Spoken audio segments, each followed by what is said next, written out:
thanks for introducing me. Maybe we can close the door in the back because I was told I was not easy to understand. So if you can't hear anything, let me know.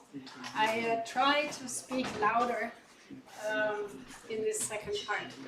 Okay, second part, we'll investigate further buildings. I owe you the definition.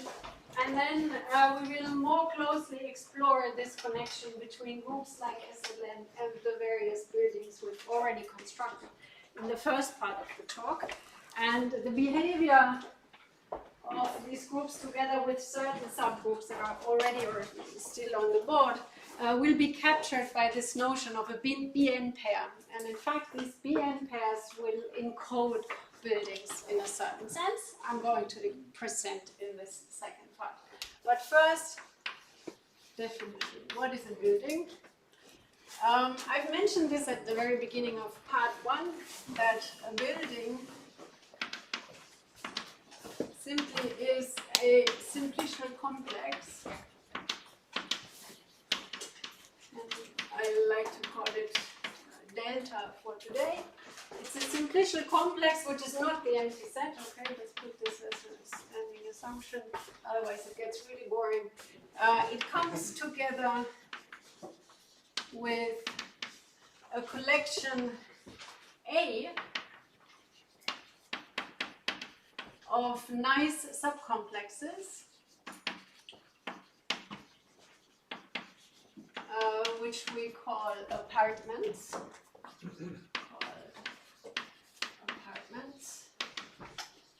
So, of course, every building consists of a bunch of apartments. And these apartments, they're nice as well because each of them is a coset complex. And they have to satisfy certain axioms. Do I want to put this as an axiom? Yes. So first axiom is often B0 because it's kind of the triggered assumption. Each A in this collection A of our apartments is a coset complex. I have not told you yet what coset complexes are, but we've seen examples, okay? So the hexagons in here, in the Hewood graph, they're apartments. So they must be coset complexes. And I told you that the copy, this interval tessellated copy of the real line is an apartment, so that must be a coset complex as well, right? And we've seen 2 examples already. So each in this collection is of that sort. Second, there's many, and many in the following sense. For every pair of simplices, little a and b, in my simplicial complex delta, I can find an apartment containing both. Okay, so architecturally, this is really strange. Any 2 rooms in the house are contained in a common apartment, okay? So for every pair of simplices, there is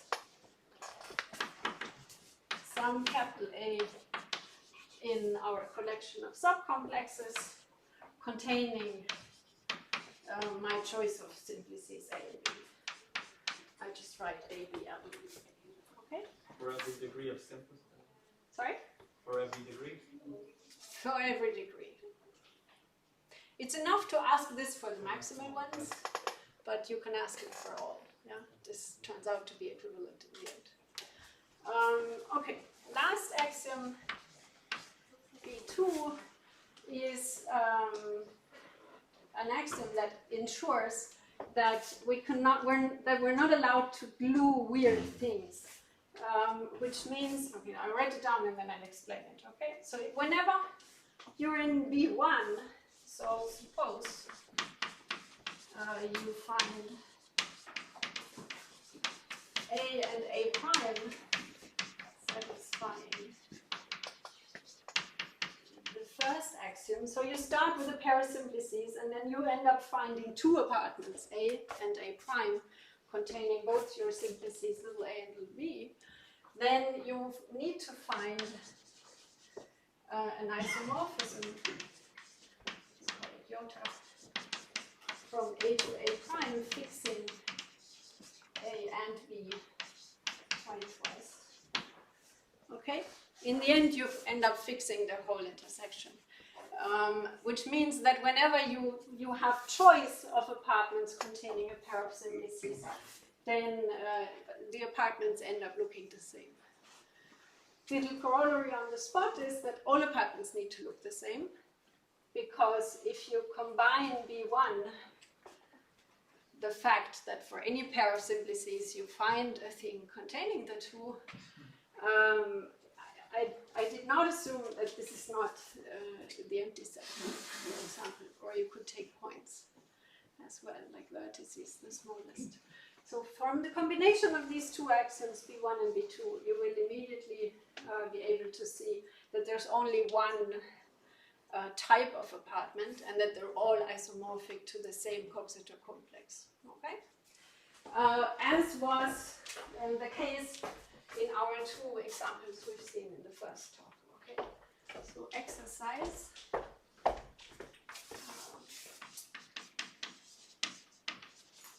Verify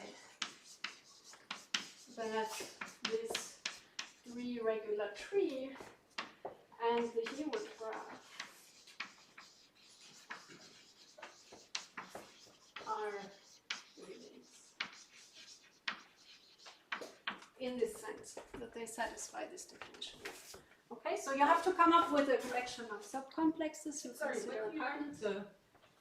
T3 and then what's and the and the Hewitt graph. So what's the Hewitt graph? It's this that thing guy. here. Okay. This thing here. The incidence graph of the Phantom plane. Okay. Yeah, that these two are in fact buildings in this sense. Yeah, in this case here, apartments will look like lines, and here they look like hexagons. Ah, by the way, I was told that I forgot to draw one class of apartments, which is true. I thought I had drawn them, but apparently I didn't. It's this yellow guys here, which I twisted twice. Okay, so just in case you want to figure out all the apartments, this class was missing from the picture in part 1. Okay, questions so far? Yes. So in B2 we don't meet the algebraic extents to the No, this is really important. This will not be the case. No, this is only between the two apartments, abstractly viewed as separate simplicial complexes. Okay. So for this axiom, we just take them out of the building and look at them separately. Okay. This has nothing to do with isomorphisms or automorphisms of the building as such. It's simply all right. For this to be a complete definition, we need to know what a coset complex is. And in order to talk about coset complexes, we need to talk about coset groups. And the coset group I can simply write down by means of explicit presentations. So I'll give you the class as a class of groups given by the following presentations. So it's groups generated by a set S. So it's a collection of finite generators indexed by some finite index in set capital I, say 1 to n or 0 to n. And then it's subject to a bunch of relations. So all the generators in S must square to the identity, meaning they're all reflections. So this will be abstract versions of reflection groups. So they all must be of order 2. And then we fix for every pair, this is 1, for every pair S different from T in capital S. Let's write it like this. An order of their product. And it turns out that this is really a good presentation. Oh, wrong bracket on the right-hand side. Now it looks better. Yeah, this is a good presentation in the sense that these orders survive. So no two separate generators in my abstract generating set S will be equal in this group. So they're always pairwise distinct. and this will actually be the order of the product S times T, so no additional cancellation is happening somewhat randomly. Okay, but this you have to prove. So these are coset groups with one additional assumption. The MSTs, they're between 2 and equal to infinity, where equal to infinity means no relation. Okay. So we can encode these presentations in a graph.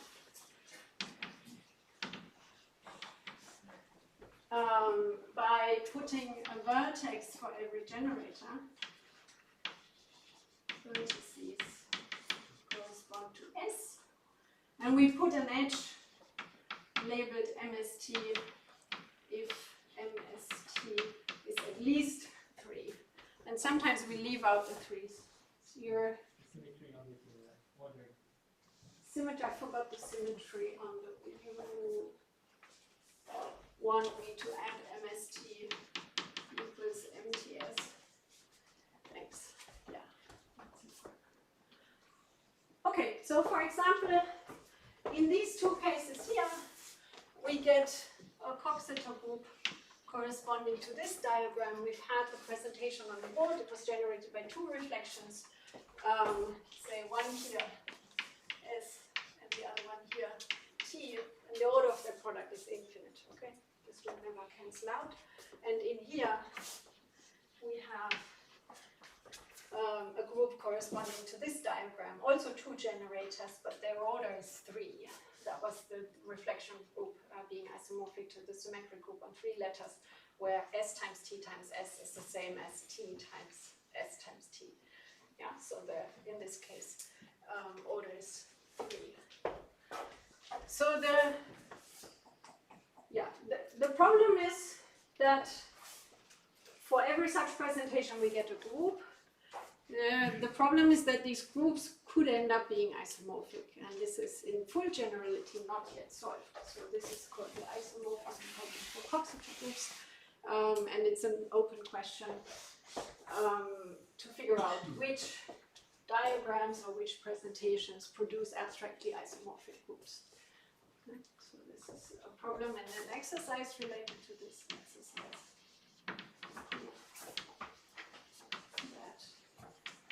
W obtained from the 2 generators such that their product has order 6 is isomorphic to W prime obtained from a diagram with 3 generators. 2 are connected by an edge with 3, and then a 3rd generator which is not connected, which means that the pairwise orders with the other 2 generators is 2. And we leave out the edges. So no edge. MST equals 2. Yeah, this is necessary here. Okay, so that's a nice little exercise to see that this is not unique in a sense. It's not uniquely characterizing a group, but it's really important to also consider W together with this generating set S in order to have a coset representation. All right, so now we have coset groups, but we need coset complexes. Let me put it here.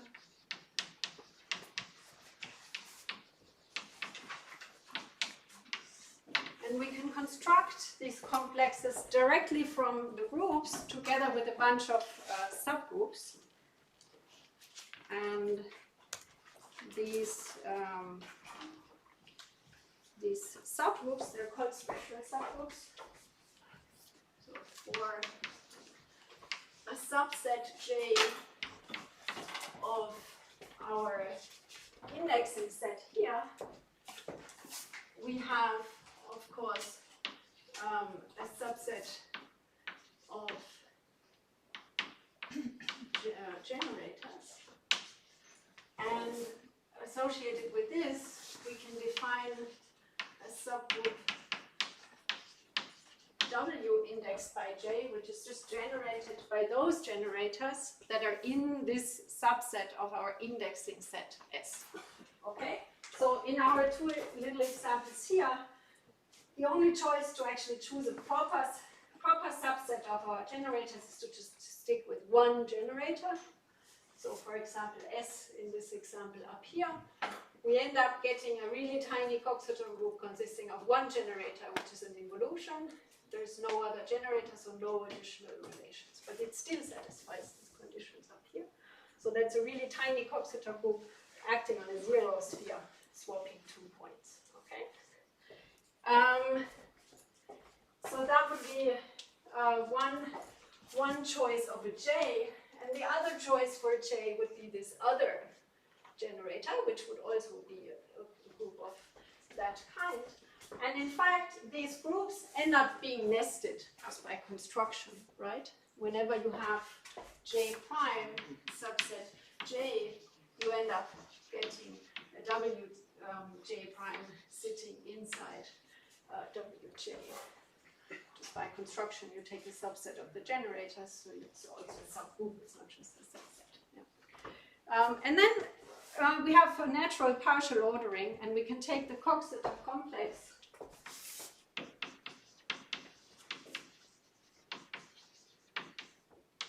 sigma, which depends on the group but also on the generating set S, to be the coset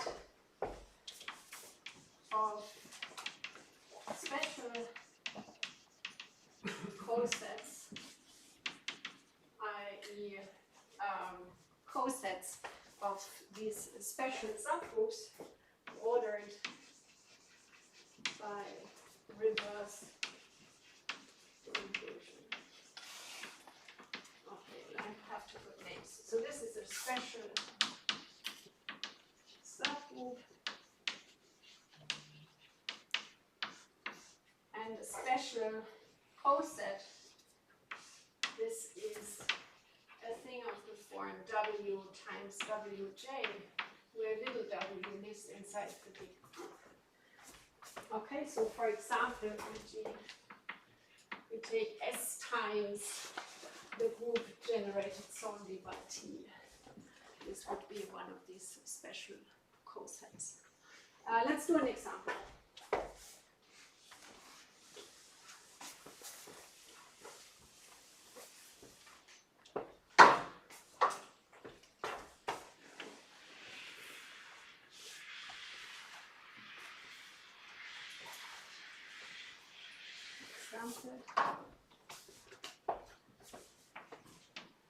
Let's do this example.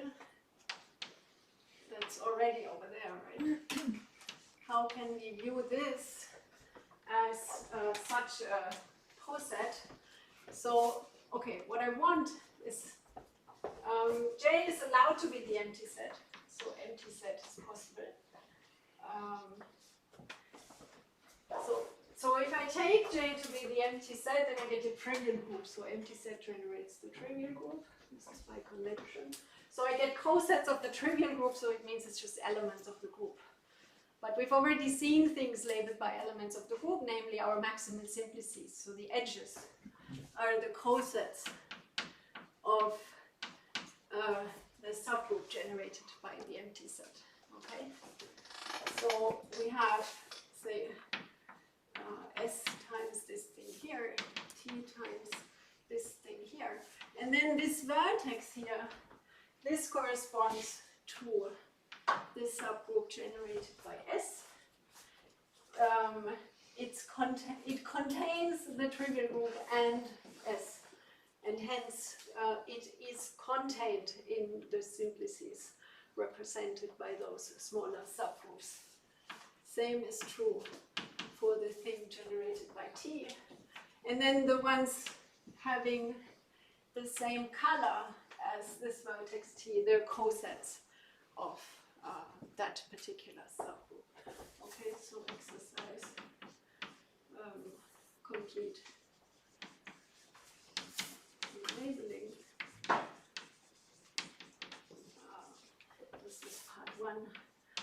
2 is do the labeling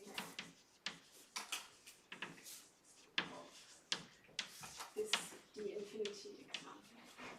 It's a similar thing, okay? You also end up having cosets of the trivial group and cosets of things corresponding to subgroups generated by either T or S, these baby little spherical subgroups. Okay, so these are our building blocks.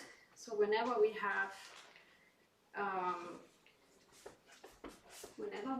a Coxeter group, we can come up with a complex.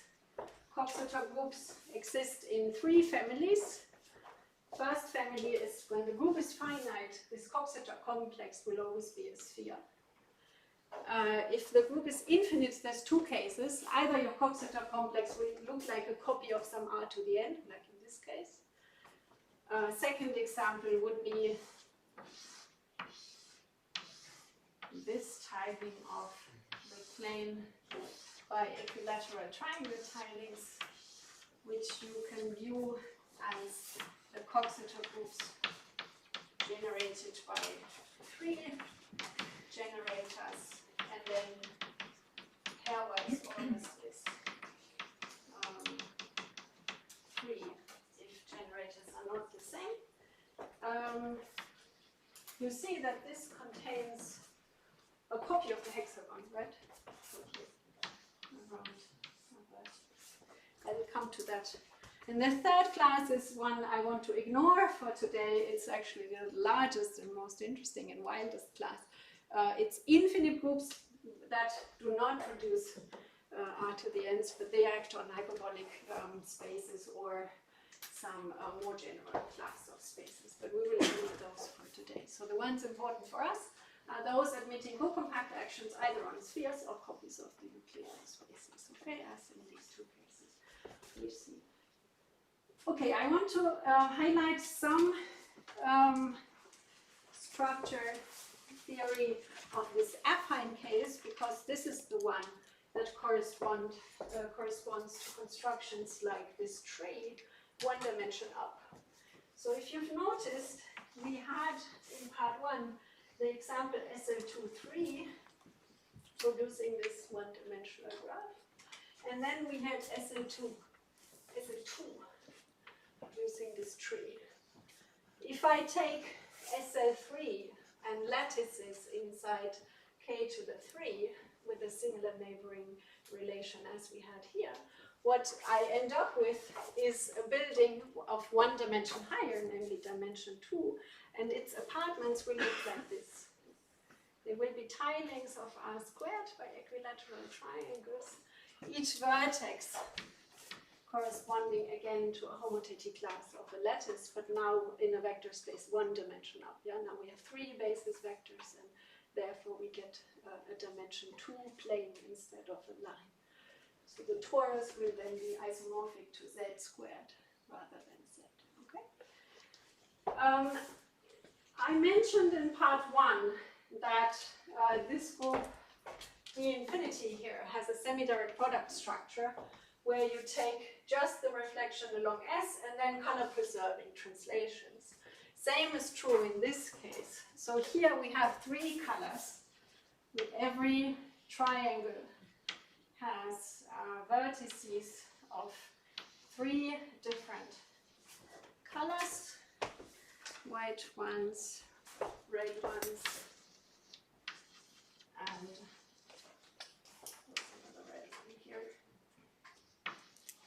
and blue ones. And again, the Coxeter group acts in a color preserving way. So one generator could be the reflection along this line. Say my fundamental region is here for the action. That would be the simplex corresponding to the trivial group. And then you have a red generator here, a blue generator here, which reflects along this hyperplane, and you have a white generator here reflecting along this hyperplane. And then you can again label every maximal simplex with a unique group element, which is a concatenation of these 3 reflections. And the semi-direct product structure can be seen as follows. If you, for example, restrict to the red and blue, now white is a bad color, red and blue reflections, you get a little copy, say this is S and this is T, okay? You get a little copy of this hexagon around the vertex where they meet. And this is the spherical coset group associated with this affine coset group, and the whole plane can be seen as tessellated by translations of this little hexagon, which explicitly gives you the semi-direct product structure of this finite piece here and the yellow, now yellow translation subgroup T. Okay, so it's exactly as in the D-infinity case, except that here we would tessellate everything with little intervals centered around these vertices here. In one dimension up, we get hexagons. All right, so that's the setup. Now I promised to give a way to construct such things from groups and vice versa. Okay, so let's start with the direction going from a building to what is called a BN pair, except that I'm first going to tell you what actually a BN pair is before we construct one. All right.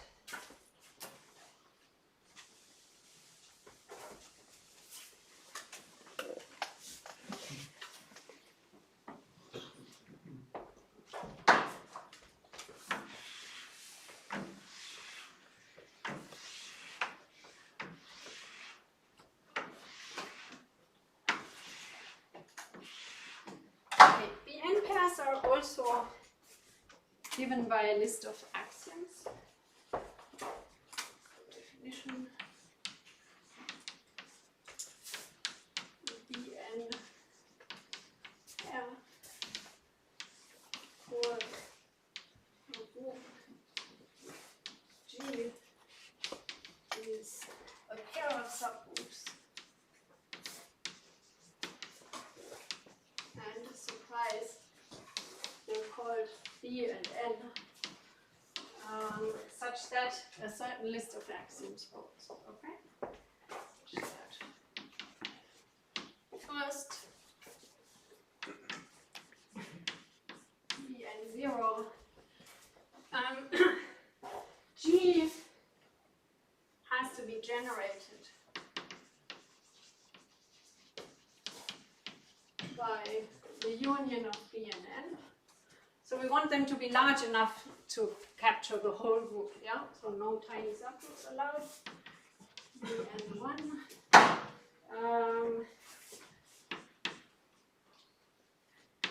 The intersection of B and N is normal in N. So N is the normalizer of T. This should be reminding you of what we discussed this morning, right? T was the normalizer of B and N, and that's no coincidence. The group, since that's the case, you can take the quotient, right? That will end up being a group, and modulo T. This has a generating set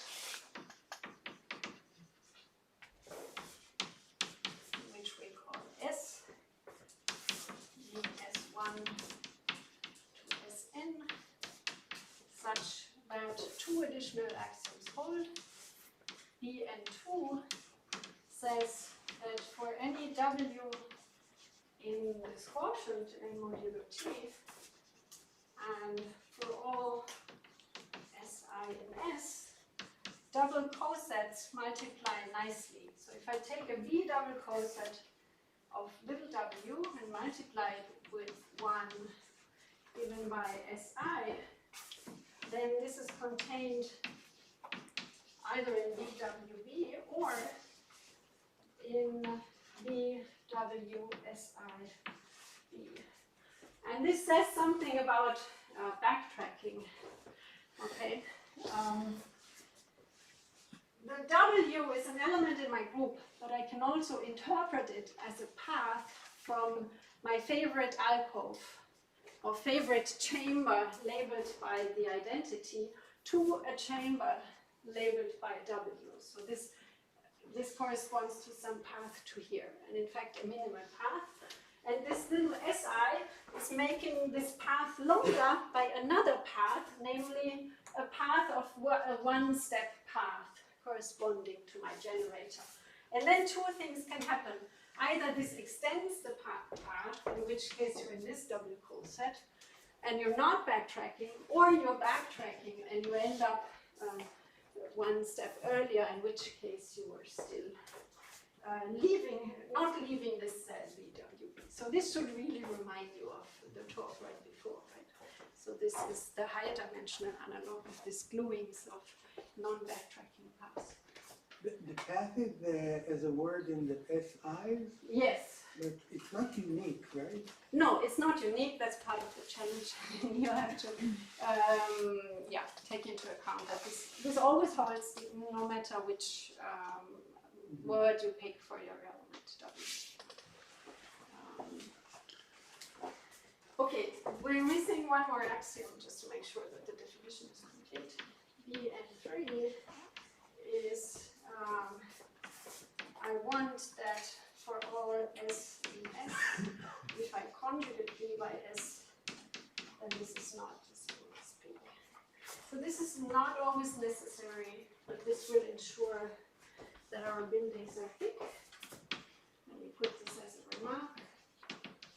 This is related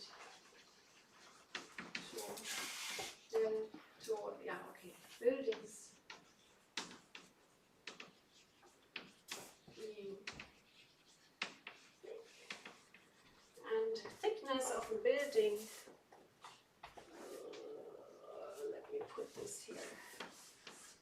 A building is thick if every codimension 1 face is in at least 3 chambers. So, okay, chambers were the maximal simplicity. So one apartment is a building if I don't ask it to be thick. Right? I take a single coxeter complex. My script A consists of one single apartment, and then everything is trivially satisfied. Everything lives in one apartment anyway, and there's no choice of a second one containing something. So no need for any isomorphisms down here. Okay? But this is really boring. We don't want that. So thickness somehow guarantees that you end up with more interesting examples. And as we will hear later, this is a natural condition in higher rank. So when our coxeter group has at least 3 generators, and your building comes from such a N pair, we'll discuss that, then you will end up being thick automatically. Do you need that the W and S form a coxeter pair? I don't need this. This is a consequence. You can prove this from the list of these axioms. You don't even need that S will be of order 2. It follows from the axioms. I think so, yeah. Yeah, that's all you need. And the miracle, the N pairs arise from buildings and the other way around. Okay, and that is how that works is the topic of the remaining 15 minutes of today.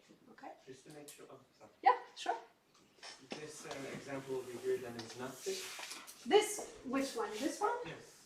This is not thick. Yeah. This is one coxeter complex is a non-thick building. Yeah, those are the boring ones. Okay. Can you give an example where you have every codimension 1 face in 2 chambers, not one or more? Here. Ah, sorry. In a coxeter complex, by construction, every maximal simplex is in exactly 2 chambers. Every codimension 1 face is in exactly 2 maximal simplices, sorry. I said it the wrong way around, yeah? Codimension one face means edge in this picture, means vertex up here, means vertex down here. Yeah? And in one apartment, by construction, every codimension one face is contained in exactly two maximal simplices. Yeah, this is exactly the case of just one apartment. If you have equals to 2 for every chamber. Okay. Yeah. More questions? No? So here are interesting examples. This is thick. Here we have equal to 3 everywhere. This is thick as well. Thick with equals 3. And you see where the 3 comes from. It came from the characteristic of the field plus 1. And you can make it thicker by taking a bigger field. Yeah, if you take a larger prime, then there's more edges coming out of the vertex. Same up here. If you take a larger field, there's more edges coming out of the vertex. So you can make it, the thickness depends on the defining field in these 2 examples. Okay?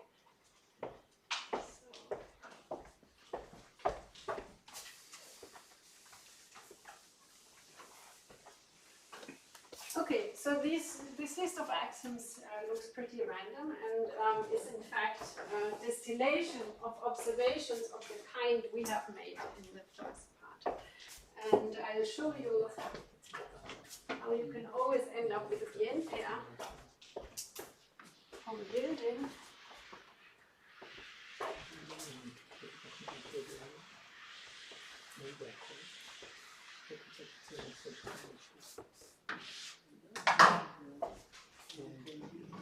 So theorem A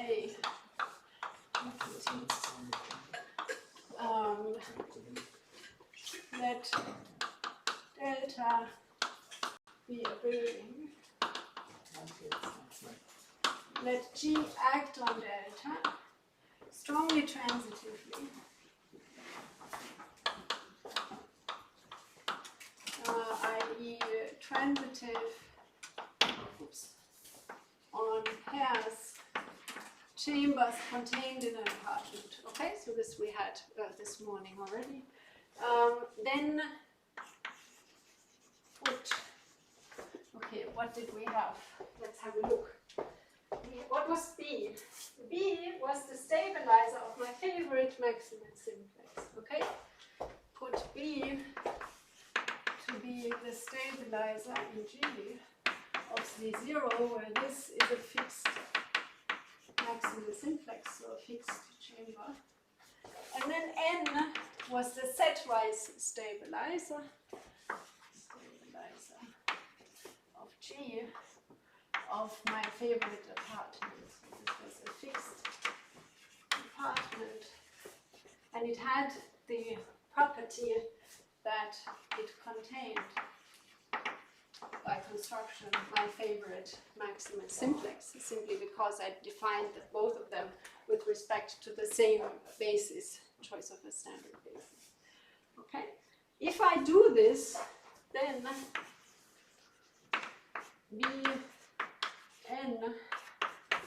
is a Bn pair. It always, okay, let me write it like this. Bn satisfies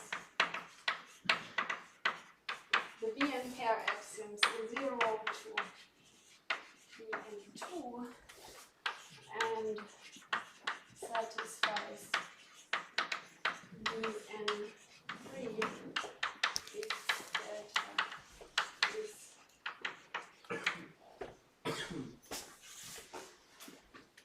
okay. So you always end up automatically with a Bn pair if you start with a building plus a set script A, and it has to act strongly transitively on all these pairs where the A is in my pre-described set of elements. Okay. All right, so they're actually quite natural. One example is here. B was the upper triangular matrices, N was the monomial matrices. We already have an N up here. I promise there's also a B here, but it doesn't look like this. So as I claimed, B has to be the stabilizer. And let me put B in quotation marks here. Now let me directly write I here. I is the stabilizer of C0. Exercise. You can compute this and it looks as follows. On the diagonal and above, you see the valuation ring. And below, you see pi times the valuation ring. So for higher dimension, SLN, larger n, you will always see upper triangular O, and below the diagonal is pi times O. So this is sometimes called the Iwakuri subgroup. And it's in fact the inverse image of the upper triangular matrices over the residue field under the projection from the valuation ring to the residue field. Yeah? So you have a natural projection from the valuation to the residue field. You can take the inverse image of your B there, and what you end up is this, and this I.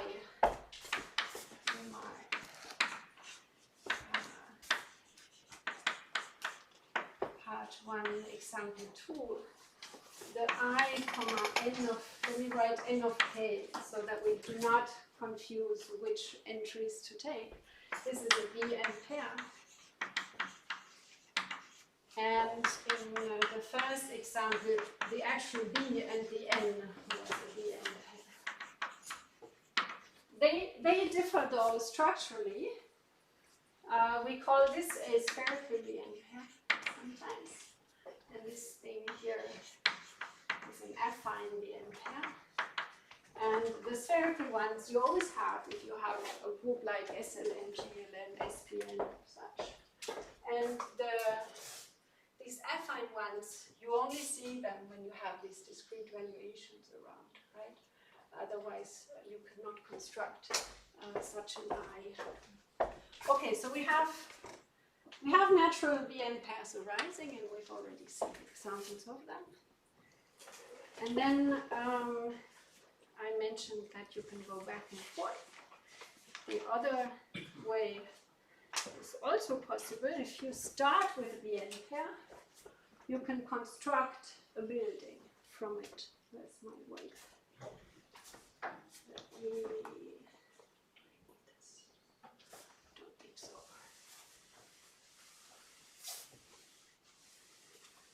So theorem B will be the reverse of theorem A in a certain sense.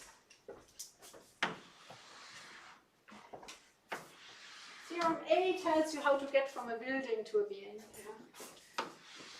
And theorem B will tell you how to get from a BN pair to a building. Okay. Theorem B given G with BN pair, then there exists a building delta, which depends, of course, on B and N, such that, what do you want to write? Such that the apartments are coset groups, coset complexes, or isomorphic to coset complexes.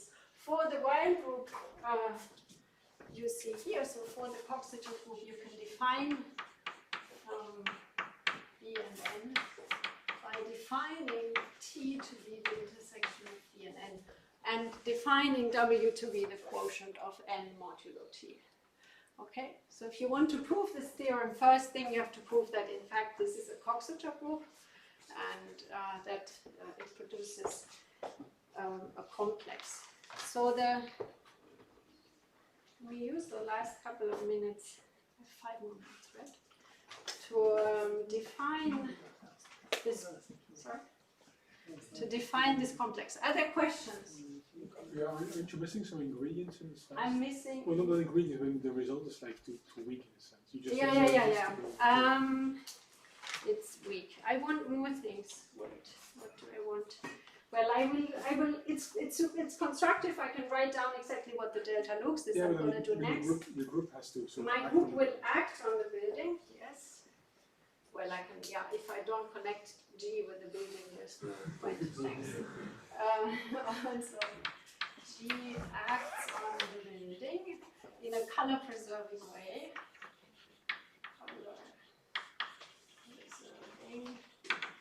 And also strongly transitive again.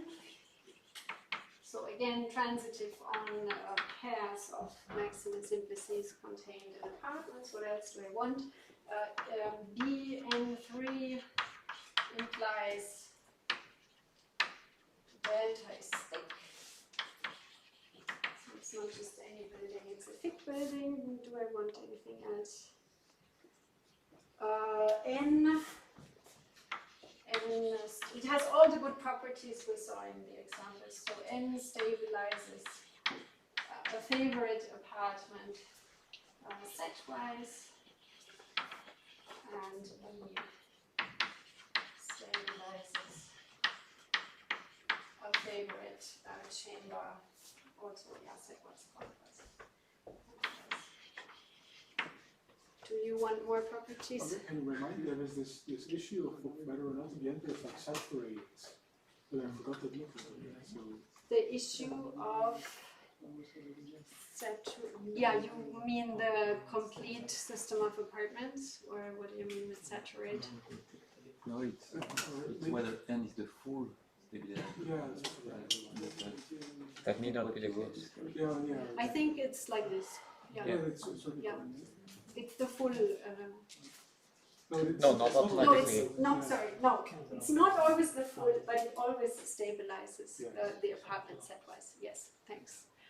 Yeah, it's a bit delicate. I abbreviated it here to this statement. Okay. I have 1 minute. Okay, maybe I'll just tell you in words how you construct. Maybe I'll just write down the set of chambers. Yeah.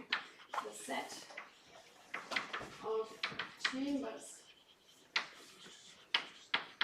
corresponds to G cosets of B.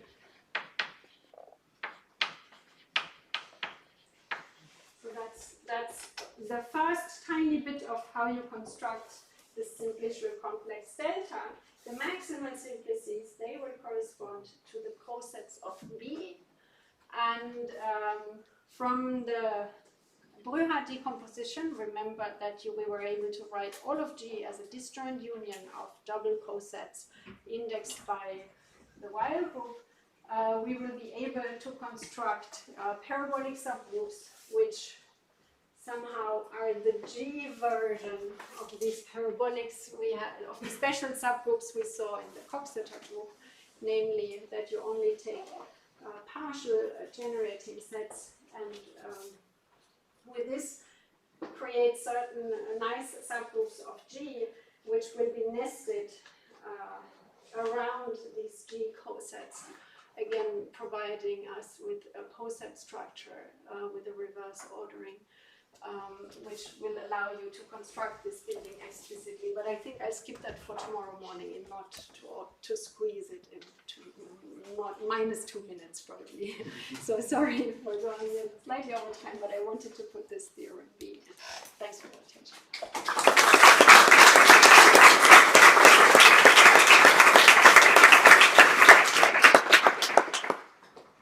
Do we have other questions for Petra?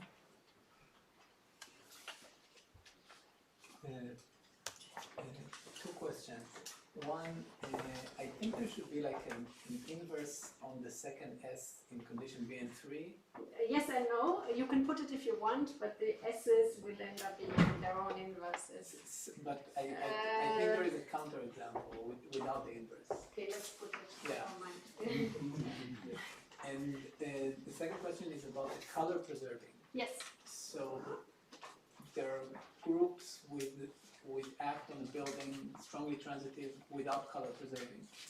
Does that theorem mean that they don't have a P and pair?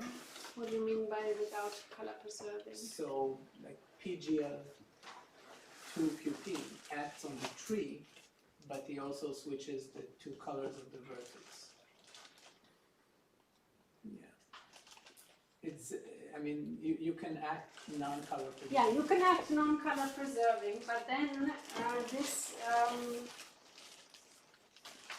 this construction, once you see how I define the delta and the colors, you will see that it's a constructed group.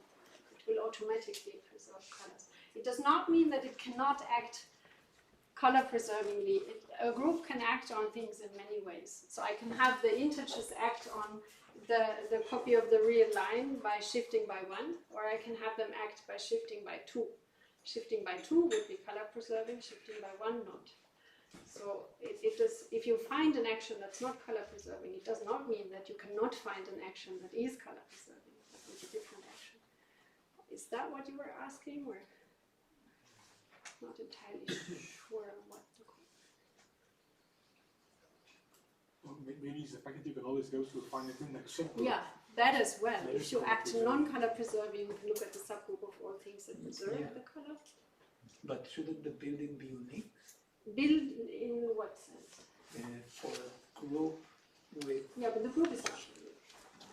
No, I'm saying I'm starting with a group that acts non-color preserving on a building. No, this is not a group that acts. This is given a group with a Vn pair, you construct a space on which it acts. Yeah, but here's my question, whether the building you associate for the group is in some sense... This is a unique construction for every Vn pair. So here's my question. You start with a group acting non-color preserving on a building. From theorem A you get a Bn pair. Yes. And from theorem B you get a building on which the group acts color preserving. Yeah, I suspect that one will be a barycentric subdivision or the other was independent. In the tree case, this could happen, yeah? I think usually you require color preserving in the definition of strong transitivity, right? No, you can go to a subgroup. Okay. Thank you. So in the tree, it could be that you end up with a barycentric subdivision, yeah? For example. But there's canonical ways to somehow connect the two fields. But okay. But the chambers in the building correspond to edges in the field? Chambers correspond to maximal simplices in the tree, and on the plane it's Yeah, so the edges. tree correspond to edges. Yes. So color preserving is like not really a thing. I mean, They're automatically color preserving if you map an edge to an edge. yeah, You could ask for the edge being flipped within itself. Then it's non-color preserving, but then you just get a finite extension. So it's not doing much harm if you go to a finite index subgroup that acts color preserving.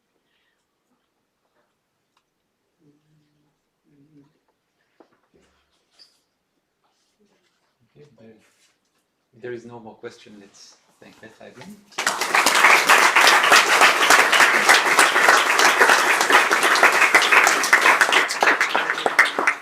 So there is no reception.